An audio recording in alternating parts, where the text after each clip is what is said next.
Okay, so The Shape of Water. This thing won Best Picture. It is an awful film. So I watched it originally and I thought it was an awful film, and then it won Best Picture and I thought, well, I'll give it another shot. Maybe I just missed the point. So I was on a plane to the East Coast and I watched the movie again. All I can say is I wanted to walk off the plane.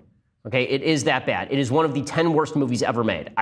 This is not an exaggeration. It is an awful, awful piece of crap. Okay, it is good to look at, right? It's a pretty looking film.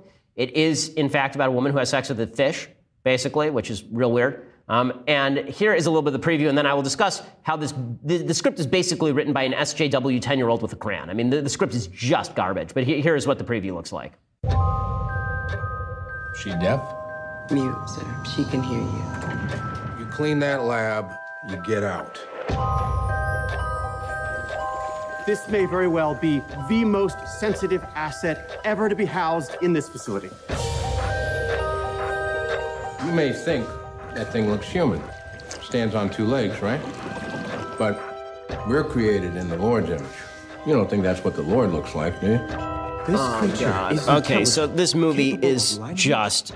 Okay, shut it off, stop it, make it stop. Okay, this movie is so awful in every possible way. So every single trope that you could possibly find is in this movie, right? There is so basically it's about a woman who is mute, who falls in love with a fish man from the Black Lagoon, and has to help him escape the clutches of an evil American general and his sidekick, right? A Bible-believing American sidekick who also happens to be a sexual harasser and abuser, as well as a racist and an anti-gay piece of crap, right? So basically, it's every possible trope that the left has ever said about Mike Pence, except they say it about Michael Shannon's character, and he's a villain who just, for no reason, wants to cut open this fish man, this magical fish man. He doesn't want to research him or have a conversation with him. He wants to cut him open for no reason other than America's a terrible place. And this guy, of course, is trained by the military, and the military is awful. It's legitimately every lefty. It's why it won Best Picture. It's every lefty trope. The fish man is helped to escape and have sexual pleasure with a human woman, which is, again, very odd. And all this is aided and abetted by the gay neighbor, right? The generous and wonderful gay neighbor who is rejected in his advances on a younger man. And the younger man, I love that they add this in the movie. The younger man is very nice to the gay man until the gay man makes advances, at which point he goes, whoa, buddy. And then right at that moment in the film, a black couple walks into his diner, and the young man acts racist to the black couple. So it's not enough just to say that the guy wasn't into the whole gay thing, right? He's straight. They also have to imply that the only person who would reject a gay man's advances is a racist, right? So it's pretty amazing.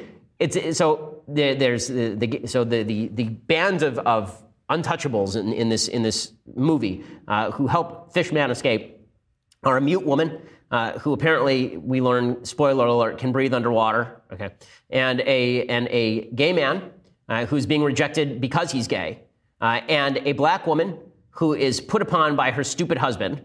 Right? She's a sassy black lady put upon by her stupid husband. That's not a cliche at all in the films. That's not cliched at all. And this group is also aided by an American scientist who happens to be a Russian spy, a Soviet spy. Right? That's how we know he's good, because he's a Soviet spy. It's so bad. Everything about this movie is bad. Every line of dialogue rings false. The way that Guillermo del Toro, who wrote the script, basically.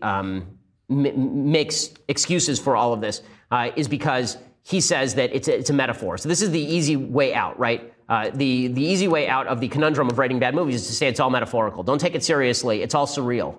Okay, if surreal writing just means you get to write stupid crap that makes no sense and then claim that it's a metaphor, then well done, Guillermo del Toro. The movie is supremely bad. Don't bother watching it. Instead, get a fish tank and don't have sex with the inmates. All right, so we'll be back here tomorrow with much, much more. A little bit later today, we're going to be interviewing the Speaker of the House from the office where I have declared my coup. And we will be showing that a little bit later this week. Looking forward to it. We will see you then. I'm Ben Shapiro. This is The Ben Shapiro Show. The Ben Shapiro Show is produced by Mathis Glover, executive producer Jeremy Boring, senior producer Jonathan Hay. Our technical producer is Austin Stevens, edited by Alex Zingaro. Audio is mixed by Mike Coromina. Hair and makeup is by Jesua Alvera. The Ben Shapiro Show is a Daily Wire Forward Publishing production. Copyright Forward Publishing. We will make America great again.